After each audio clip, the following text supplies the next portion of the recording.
Thank you very much.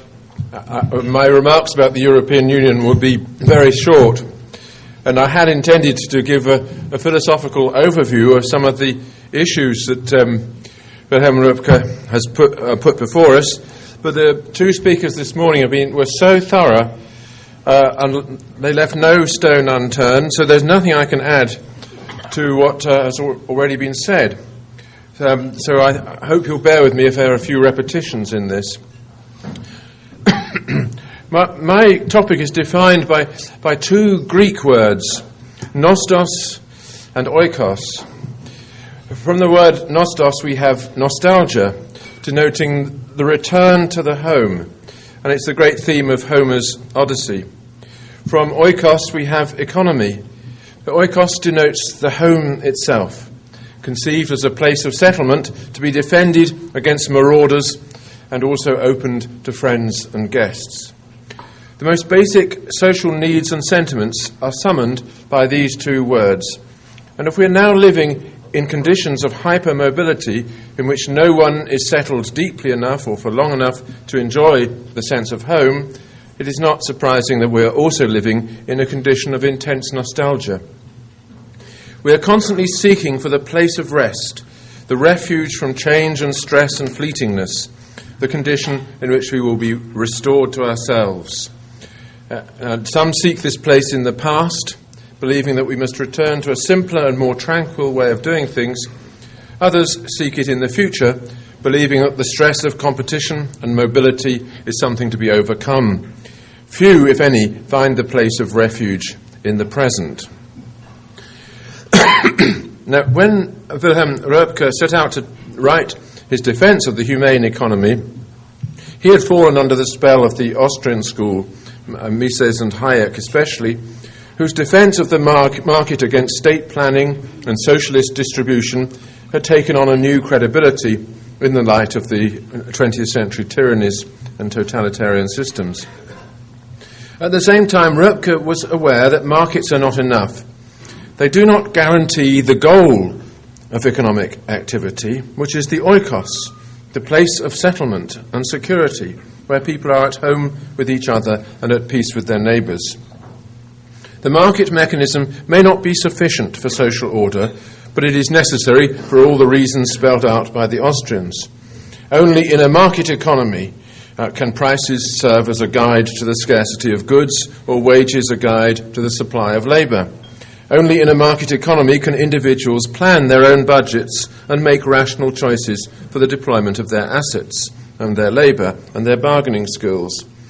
The argument developed by Mises in his critique of socialism was, Röpke thought, demonstrative. The centrally planned economy destroyed the information on which rational economic decisions depend. This information is available in the form of prices and contracts in a free economy, but it is irretrievably dispersed by the attempt to dictate all economic factors from on high. And I don't think anyone who has followed the arguments of Mises and Hayek would doubt the point. It was not a point that Röpke himself wished to labour. He took it as read. His interest was in the oikos, which he believed to be threatened from above by the state and also threatened from below by the anarchy of unbridled self-interest. It's fairly normal nowadays for left liberal thinkers to pay lip service to the Hayekian theory of the market. Yes, they will say the market is necessary as a transmitter of economic signals. And yes, without markets, economies have no ready way to regain equilibrium in the wake of a disturbance. But, they add, markets have no respect for social order. They neither generate nor perpetuate the sense of community on which we all depend. They depend upon and encourage both self-interest and competition, and regard nothing as sacred, nothing as beyond the reach of buying and selling, least of all the home. Is it surprising, therefore, if capitalist societies today are witnessing social breakdown on a hitherto unimaginable scale, as the pursuit of self-interest drives all concern for the community from the thoughts and emotions of consumers? Isn't the consumer society precisely what we must expect from a philosophy which makes consumer sovereignty into the first principle of economic life? Röpke would have endorsed some of that. but he was determined not to draw the conclusion that leftist thinkers draw, namely that we need to control the market through the state. Powers exercised by the state, he believed, inevitably end up in the hands of unanswerable bureaucrats and can also never be recaptured by society, whatever the extent of their abuse. If the market needs to be constrained for the common good, then the constraint must come from below, not from above. It must be a social constraint rather than a political constraint. And thus was born the idea of a social market economy, an idea which was to influence German ministers of finance throughout the period of reconstruction following the end of the Second World War. Röpke, who had fled from Nazi Germany to Turkey and then Switzerland, believed that he had found a model for the social market in the Swiss forms of local democracy. He was also, although of Protestant formation, strongly influenced by the social teachings of Catholic thinkers and of the Catholic Church, as was brought out by John Smirak this morning. In particular, he was influenced by the doctrine of subsidiarity, expounded in the encyclical Quadragesimo Anno, which Pope Pius XI issued in 1931. Pius intended this, the word subsidiarity, as a description of the Church's own organisation through the episcopate, according to which decisions are always taken at the subsidiary level, the lowest level compatible with unified government. But he also implied that economic and political life might be similarly organised, so that power was always passed up from the bottom and never imposed from above. All that might seem like a call for the empowerment of civil society rather than the state, and so it was interpreted by Röpke, who took the concept of subsidiarity as foundational for his doctrine of decentrism. However, it should be noted that Quadragesimo Anno marked the first intrusion of genuinely socialist ideas into the teachings of the Church. Economic freedom, the encyclical argued, does not lead of its own accord to the common good, but stands in need of a true and effective directing principle. And that principle, according to Pius XI, is social justice. Behind that phrase there lurks the whole egalitarian agenda, which, in search for an equality of condition, looks eventually to the state to impose it. Interestingly enough, the first draft of the encyclical was composed by Oswald von Nell-Breuning, who is professor of moral theology at the Jesuit school in Frankfurt, and a thinker deeply influenced by Marx's theory of exploitation. And in due course, the term subsidiarity was to enjoy a second life through the European Union, whose official documents declare that all decisions must be taken at the subsidiary level, while reserving to the unelected and largely unaccountable European Commission the privilege of deciding what level that might be. It was not Röpke's fault that he was thinking in a context in which socialist ideas had become common currency. But many of those he influenced were unaware of the poisonous nature of the weasel word social, as Hayek was later to call it, meaning a word that sucks the meaning from every term to which it is attached, as a weasel sucks eggs.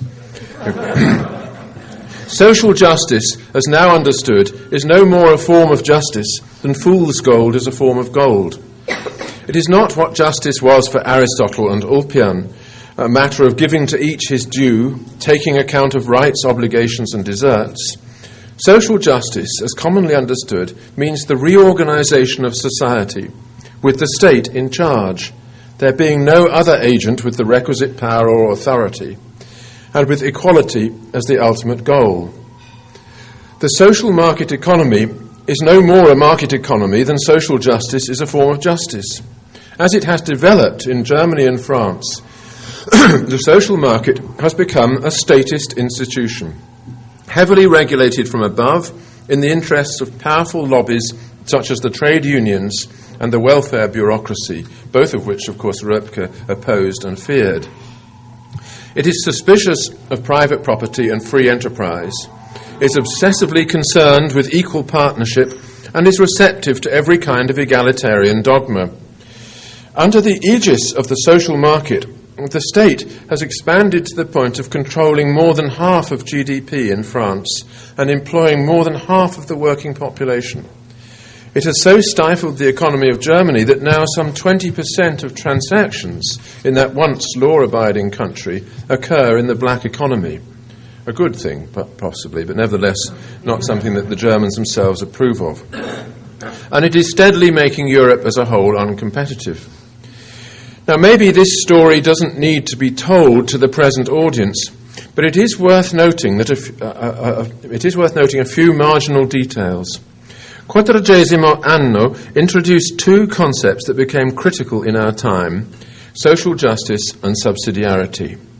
Both purport to be about society, its rights, duties and freedoms, but both are actually about the state. And their history shows how easily the concepts advanced to defend society against the state can be turned in the opposite direction to empower the state against society. The important instance of this is the European Union, a venture against which Röpke warned, seeing it as a more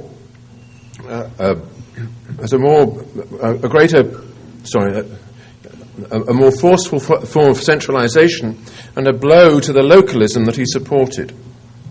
As he said, decentrism is the essence of the spirit of Europe, but the European institutions were moving in the opposite direction. So that, for example, when John Major weakly agreed to the Maastricht Treaty, as he weakly did everything, the Eurocrats told us that it was all fine, that national sovereignty would not be sacrificed, that the principle of subsidiarity applied, and that all decisions pertaining to the nation and its specific interests would be taken at the national level by elected parliaments. But then comes the catch. It is the European Commission, not the national parliament, which decides that a given issue pertains to the specific interests of a given nation-state. National sovereignty is therefore delegated from above by an unelected commission which is in the hands of its permanent staff of bureaucrats rather than in those of the sheepish politicians who have been shunted there from parliaments where they are no longer wanted. The principle of subsidiarity, which purports to grant powers to local and national bodies, in fact takes them away, ensuring that powers that were once exercised by right are now exercised on sufferance. Subsidiarity confiscates sovereignty in the same way that social justice confiscates justice, and the social market confiscates the market. So what is the alternative? What was Röpke getting at, and how should we respond to the problems that he wished to address? The problems of social fragmentation and the loss of community feeling in a world where the market is left to itself. John Smirak and Alan Carlson have said so much about those questions that probably much that I'm going to add will seem redundant, but nevertheless I've got nothing else to say, and so I better go on. There are those, Milton Friedman, for example, or Murray Rothbard, who have powerfully argued that a genuinely free market will ensure the good government of human communities through the self-restraining impulse that comes naturally to us. But their arguments, however sophisticated, are addressed to Americans who live among abundant resources, free from external threat, surrounded by opportunities, and in communities where the volunteer spirit survives. And they do not confront the central question, which is how communities renew themselves and how fundamental flaws in the human constitution, such as resentment, envy, and sexual predation, are to be overcome by something so abstract and neutral as consumer sovereignty and free economic choice. Röpke's own idea, if I understand him rightly, was that society is nurtured and perpetuated at the local level through motives that are quite distinct from the pursuit of rational self-interest. There is the motive of charitable giving, the motives of love and friendship, and the motive of piety. All these grow naturally and cause us to provide for each other and to shape our environment into a common home. The true oikos is not a cell shut off from the world in which a solitary individualist enjoys his sovereignty as a consumer. The true oikos is a place of charity and gift, of love, affection and prayer. Its doors are open to the neighbours, with whom its occupants join in acts of worship, in festivals and ceremonies, in weddings and funerals. Its occupants are not consumers except obliquely and by way of replenishing their supplies. They are, first of all, members of society, and membership is a mutual relation which cannot be captured in terms of the enlightened self-interest that is the subject matter of economic theory. For extreme individualists of the Rothbard kind, life in society is simply one species of coordination problem, one area in which my rational self-interest needs to be harmonized with yours. And the market is the only reliable way that we human beings know, or could know, of coordinating our goal-directed activities, not only with friends and neighbours, but with all the myriad strangers on whom we depend for the contents of our shopping bags. Membership, if it comes about, is simply another form of quasi-contractual agreement whereby we freely bind ourselves to mutual rights and duties. Who is right in this? Well, the position I have attributed to Röpke is to me transparently obvious, whereas that which I have attributed for the sake of argument to Rothbard is to me profoundly mistaken. And in this I think I'm in deep agreement with Alan Carlson's outlook on the world. But two questions arise. How do we spell out, in terms appropriate to modern societies, the implications of the idea of membership that I have attributed to Röpke? And is the dispute here to be defined and fought out in economic terms? In referring to a social market, economists of in Europe leave a large hostage to fortune, for they express the view, endorsed by their socialist opponents, that the social question demands an economic solution. And to some extent, Röpke should be criticised on this score. He believed that a form of economic order could be developed which would deliver as a benign byproduct the kind of social cohesion which he had found in the Swiss villages and which he believed to express the communal heart of European society, the decentrist idea. This was already to accept one of the most damaging of the Marxian legacies, which is the view that social institutions are the byproduct rather than the foundation of the economic order. For if Marx's view is right, then the cure to social ills must be framed in economic terms. Specifically, if the free market delivers a fragmented society, then the solution is to replace the free market with another economic system. And how is that to be done, if not by state action, directing the economy towards defined social goals? All this is contained in that troubling expression, a humane economy, seeming to imply that it is through economic organisation that a society becomes humane, and not through love, friendship, and the moral law. It was, of course, no part of Röpke's intention that this should be the conclusion, and his style everywhere suggests the tension in his thinking between his decentrist vision of society and his conception that we need a new economic order. So let us return to the first of my questions, how to spell out the picture of social membership that is implied in Röpke's argument. Röpke is advocating, I believe, a community of attachment in which people take an altruistic interest in each other's situation, in which distress summons help and success, congratulation, something that just hasn't happened in Europe during my lifetime, in which primary bonds of love, desire and friendship find an easy and socially endorsed pathway to fruition, and in which the pursuit of self-interest is circumscribed at every point by a concern for the common good. Insofar as Röpke gives any indication of what a humane society is, those are the kinds of considerations he seems to be referring to. So understood, social membership cannot be achieved without settlement, meaning a relation among neighbours, who are united less by shared ambitions or shared ways of earning a living than by shared territory and all the obligations that go with that. A small and localised community is able to guide people through its own vigilance towards honest dealing, and both to prevent the exploitation of the weak by the strong and to direct the profits of the wealthy towards the relief of the poor. This happens not because the community is organized economically in some way other than the spontaneous way of the market. It happens because people know each other, share each other's fortunes, and recognize the penalties of defection.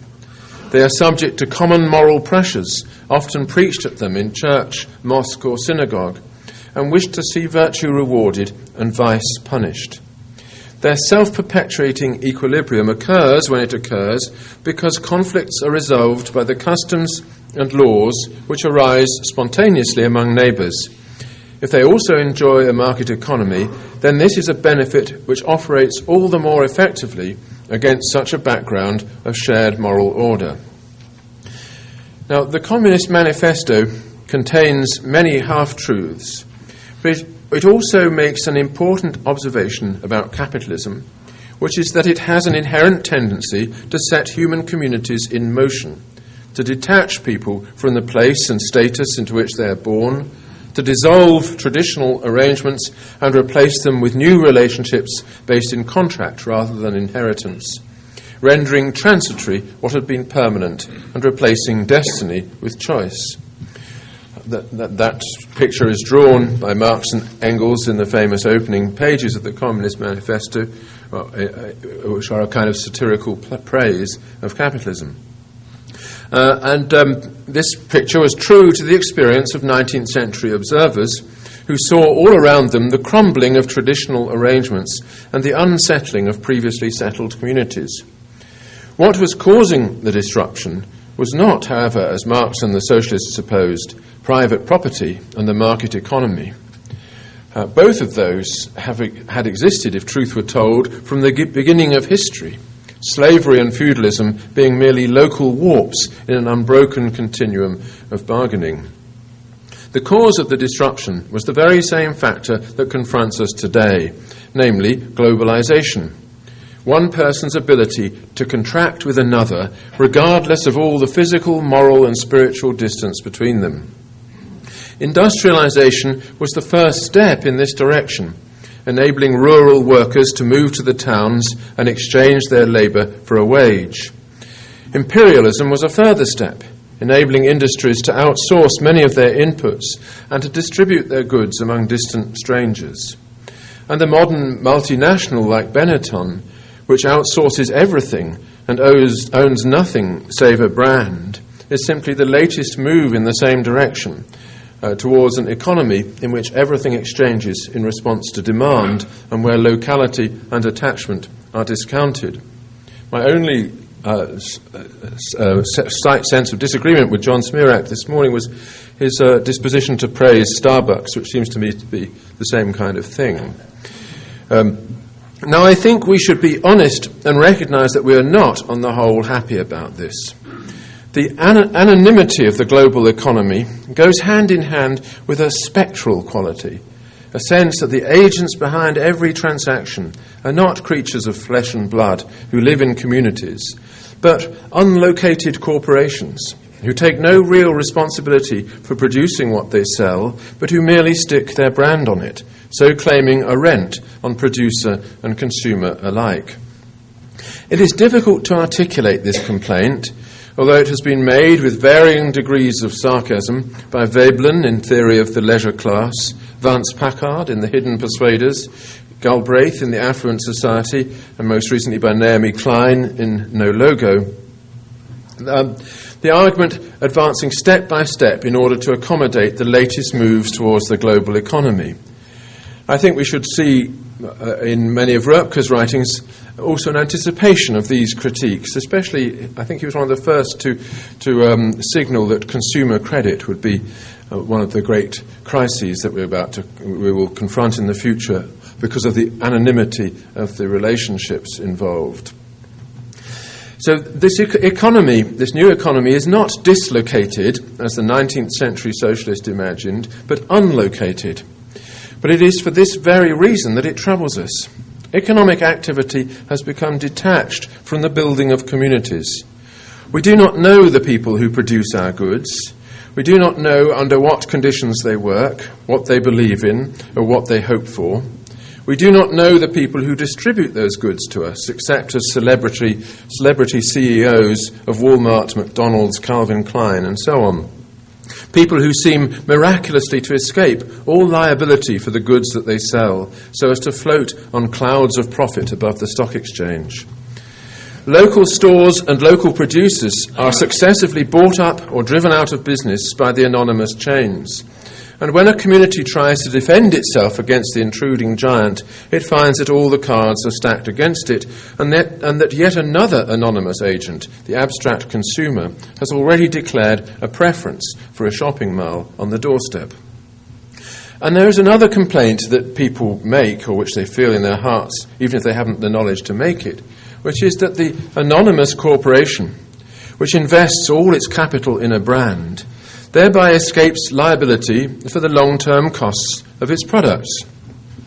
To put the point more exactly, the anonymous corporation can effectively externalize its costs.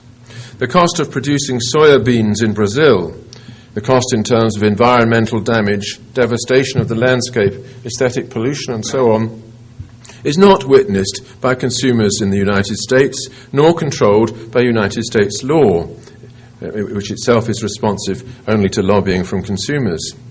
It is a cost that can be, as it were, left in Brazil and left to the future generations who will have to bear it. This is a simple example of a practice that is in fact ubiquitous. The real cost of producing packaged food on the supermarket shelf includes the long-term cost of non-biodegradable packaging, which constitutes 25% by weight of the shopping bag. This cost is not borne by the supermarket or its suppliers. It is borne by all of us and by our descendants over the next 1,000,000 years or so. You don't have to travel far outside a city to know what this particular cost means, and you can read about it in any study of plastic pollution in the oceans. But it is a cost that has been externalized. The personal factors that would compel a trader in local conditions to behave properly in this matter are absent. There is no reward for good behaviour, and the costs of bad behaviour can be effectively passed on. It is surely no longer possible to doubt that this is a blatant feature of the global market economy, and one that is seemingly intrinsic to it. If we take those complaints seriously, as we should, we will recognise the strength in Röpke's intellectual starting point, which is the small local community in which economic activity takes place under the vigilant guardianship of the moral sense. But we also recognise, I think, that we cannot return to that community through anything that resembles the social market as adopted by the post-war consensus in Europe. For what the social market amounts to in practice is the intrusion into the economy of another big anonymous entity, the state, which is quite as capable of externalizing its costs as any other. Not only that, but the state can silence its critics, as no corporation can. Thus, the social market, as practiced in Europe, requires the state to step in and provide for those without work, and to provide for the mothers of children who have no resident father. These are issues already again discussed by Alan Carlson. These are inevitable results of transferring the responsibility for charity from the community to the state, which is itself an inevitable result of the attempt to make a humane economy rather than a humane society. And here are some of the costs. The growth of an underclass of people who do not work, but who find every means to avoid work in order to enjoy the benefits provided by the state. The growth of illegitimacy, as women find an easy way to provide for themselves and their babies, and men an easy way to abandon the women whom they have impregnated. The growth of antisocial behaviour, as fatherless children are released from the dysfunctional households that produce them, and so on and on. The facts here have been effectively documented by Charles Murray and others, and the result is clear, namely that Charles Murray would not get a job in the state educational system in Europe, but would instead be subjected to official condemnation by any politician called upon to consider the matter. The state has externalized the costs of its social market policies onto society, And the greater the costs, the more the state expands with fictitious plans to reduce them. Never has a better machine for expanding the rentier class of bureaucrats been devised than this one, which constantly amplifies the problem that it is established to solve. Hence, as educational achievement declines in Europe, state expenditure on education increases, to the point where in Britain there are nearly 2 bureaucrats for every teacher, appointed to deal with the social problems that they themselves make a living by producing. Now, these problems are not unknown in the United States, of course, but they have here led to a far-reaching scepticism towards statist solutions, and even in the case of the Friedmanites, to a certain free market fundamentalism, which insists that the market is the solution to these social ills and not the cause of them. The least we can say is that as things stand, the social market as practiced is very far from producing the humane economy that Röpke hoped for. It may produce a more equal distribution of goods than a totally free economy, but it also produces its own brand of social disintegration, as the state, by expropriating the charitable motive, also extinguishes it. And this, I think, is something that we Europeans are made very aware of when we travel to America and discover that there are still people who give money to their schools and their local hospitals, their universities and so on here, and that all the time private initiatives motivated by charity are rectifying, to some extent, the bad work of the state. In Europe, no such gifts now occur. So the world of the underclass, as described by Theodore Dalrymple and others, is a world with little in the way of attachment and compassion, and where the virtue of charity is unknown. So what then is the real solution to the market-induced disorders of modern society? How do we prevent the globalization of everything and the fragmentation of our loyalties and attachments? How do we recover the small platoon which shapes the moral sense of its members? The answer to these deep questions, it seems to me, is not to be found in any new economic order, but in a restoration of the moral foundations of a market economy. This is something that Röpke saw, and it is why he viewed the emergence of mass man and the atheist culture as such disasters. The disorders of the global market come about for the same reason as the disorders of the welfare state, because people seize every opportunity to externalize their costs, such being the natural consequence, as John Smirak has already said, of original sin. And they do this because there is no vigilant community which compels them to behave in any other way. There is no way forward for mankind, therefore, that does not involve the restoration of that vigilant community. And it can be restored only at the local level by rebuilding the forms of social membership. But can localization become a policy? Does that suggestion not merely reproduce the problem by giving a new and overmastering project to the state? This, it seems to me, is the problem that we now face. We Europeans, victims of the social market, have no means to replace statist policies without involving the state. Now, rather than end on that gloomy note, however, I will make a couple of positive observations. First, when the great rush to the global economy began in the late 18th century, the state did not have the power or the will to help the victims of this rush. Instead, they helped themselves. 1,000 social initiatives began at the turn of the 19th century. Friendly societies offering non-profit loans for house purchase, charitable hospitals and networks of doctors, church schools and village schools funded by subscription, mechanics institutes later to become universities, not to speak of the clubs and societies of enthusiasts devoted to communal leisure. The reality of this is known to us full well from 19th century novels. These initiatives achieved the taming of the new barbarous forces far more effectively than the state ever did. Here in America, in the heart of the global economy, these initiatives still exist. They exist because the state has not expropriated the charitable motive. because people can give freely what they freely earn, and because there are still local loyalties which are the foundation of social hope. These initiatives should be the model for the humane economy, which will be humane not because of the economy, but in spite of it. The other suggestion I want to make, because it comes from my own life, is that the real enemy of the humane economy, the real thing that gives the state the power over our economic decisions that it has exploited so cruelly, is the fact of employment. And this, again, I think you find in Röpke a continuous hostility to the idea of employment, the idea that one human being should be subordinated to another.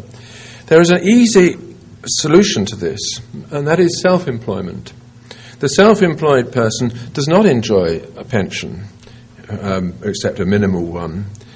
He doesn't enjoy all the benefits in the form of holidays and health care that the employed person enjoys. There are no laws compelling any of that from anybody, and therefore he is entirely on his own. But my own experience is that such a person, for that very reason, is far more aware of his obligations to others, precisely because he's had to assume the obligations towards himself that the state is otherwise trying to abolish. So I think there are two suggestions there, which I will leave.